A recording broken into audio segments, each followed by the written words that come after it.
இதற்கு நான் ஒரு அத்தாட்சி. ஆடி வரும் தேனிலவை போல நானும் இங்கே ஆனந்தம் காண வந்த செல்ல பெண்ணம்மா.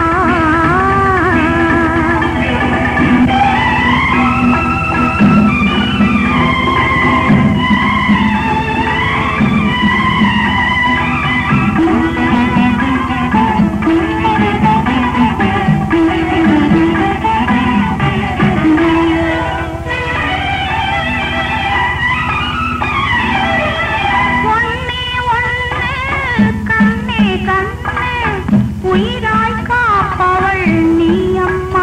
இங்கே என் சுகம் ஒன்றே உன் சுகம் என்று இன்பமாய் வளர்க்கும் தாயம்மா. நீ கட்டிய உன் மனக்கோட்டையெல்லாம் கண்மணி இருப்பாள் பாரம்மா. காலங்கள் எல்லாம் கைவசமாகும், காலங்கள் எல்லாம் கைவசமாகும். அம்மா நல்லாசி கூறம்மா. ஆடி வரும் தேனி